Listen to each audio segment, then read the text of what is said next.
he has several times in his career, because of his sort of military background, his country first, party second background, and also because, you know, he's always been kind of the class clown and pop-off. He's willing to bluntly speak his mind. It's one of the reasons why Americans find him endearing.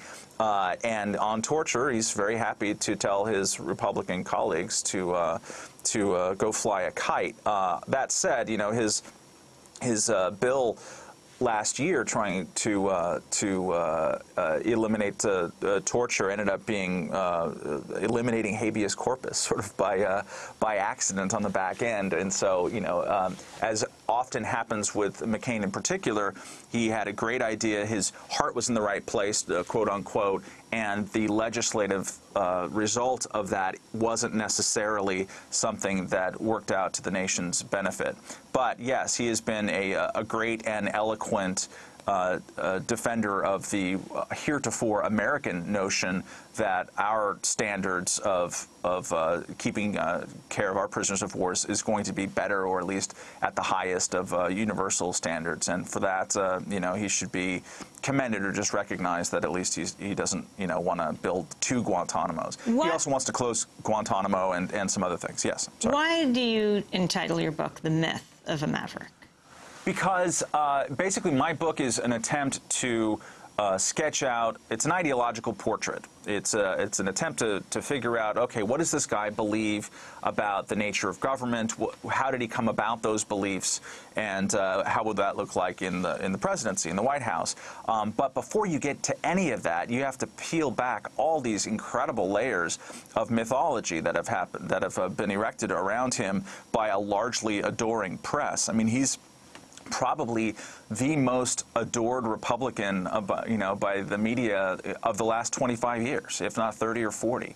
It's astonishing how much he's liked. He's been given endorsements in something like 90% of the top newspapers in the country that have endorsed Republicans in the primaries. So, I mean, just the idea that he's a big man of the people, totally mythological, that he's very much an elitist instead. The idea that he's some kind of like preternatural straight talker. This is not true. If you look at his record, and including his sort of daily comportments on the campaign trail, just, you know, last week he was basically sliming Mitt Romney, you know, who has plenty of reasons to be slimed, but as being some kind of cut and run, you know, anti-surge candidate. And anyone who looked into that realized that that was a pretty scurrilous charge. Can you talk about his relationship with the president, with George Bush? It's an interesting and tortured one. You know, McCain was not only was he running against Bush, but he was running against Bush as very much an insurgent in 2000. The Republican establishment had coalesced around Bush.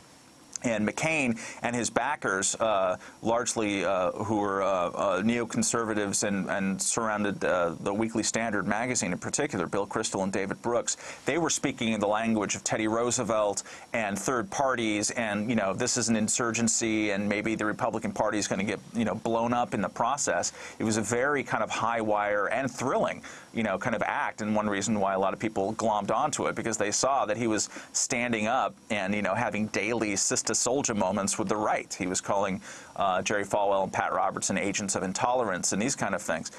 So he ran this very sort of, you know, insurgent campaign, playing Star Wars music, you know, and George Bush was Darth Vader and McCain was Luke Skywalker. And then Bush croaked him in South Carolina in a pretty vicious campaign.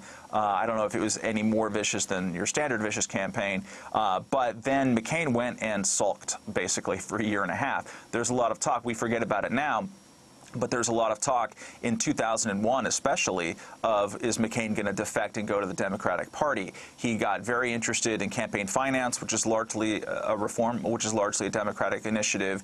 He became much more interested in global warming and regulatory issues, which are more traditionally Democratic. And, you know, there were plenty of articles about both him and the Weekly Standard people and neoconservatives in general in late 2001, before September 11th, saying, hey, look, you know, they're basically going to be Democrats this time next year. Well, September 11th changed all that. And the basic McCain strategy, in 1999, McCain advocated this policy of rogue state rollback, which is basically preemptive war 3.5 years before Bush ever thought of it. He threatened North Korea with extinction.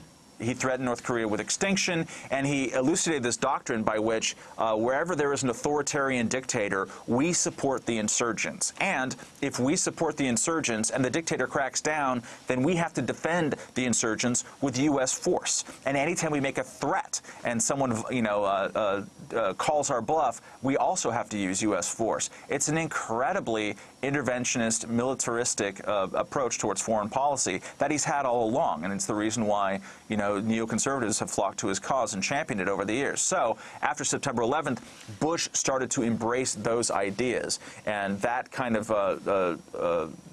policy structure grafted onto Bush, and so it was natural that McCain and Bush would become closer over that time. And then, starting around 2004 and 2005, when McCain started eyeing the presidency in 2008, he began this long, slow suck-up to the right, particularly social conservatives, and also to Bush, because he wanted to be the sort of front-runner of the Republican establishment. Explain what happened around this period when, well, John McCain started singing. We'll go to the song. Are you playing the song now? Sorry. Yes. Old Beach Boys song, Bomberan. Bomb, bomb, bomb, bomb. Anyway.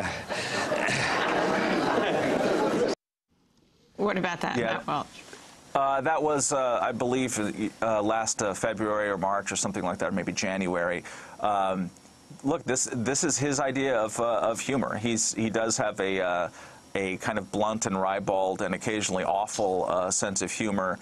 But it speaks to also his policy ideas. Whenever he talks about Vladimir Putin, who's no friend of mine, certainly, but when he talks about him on the campaign trail, he says, I look into his eyes and I see 3 letters, KGB.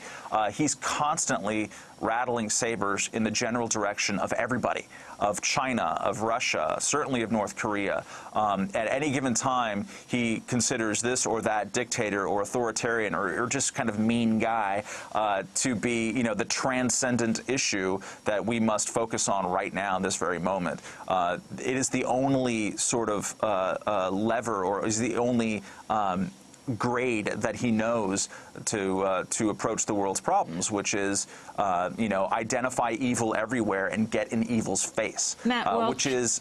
we just yes. have 60 seconds, but I want to know what brought him back from the edge of extinction just a few months ago, fired his staff, had no money, to being the front runner, and do you expect him to win Super Tuesday?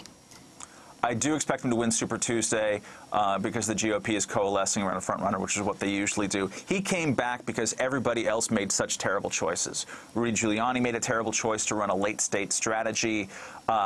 Mitt Romney made I think, an interesting choice of trying to impersonate a social conservative, which left a real social conservative room to kneecap him in Iowa, which is what Mike Huckabee did.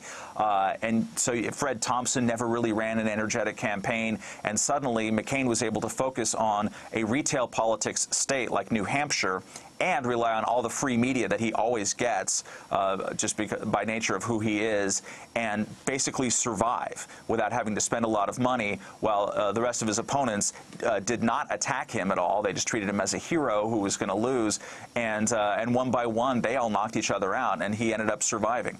Matt Welch, I want to thank you for being with us, editor-in-chief of the libertarian magazine Reason. He's the author of the book McCain, The Myth of a Maverick. When we come back, we'll be joined by the Green Party presidential candidate, Cynthia McKinney. Stay with us.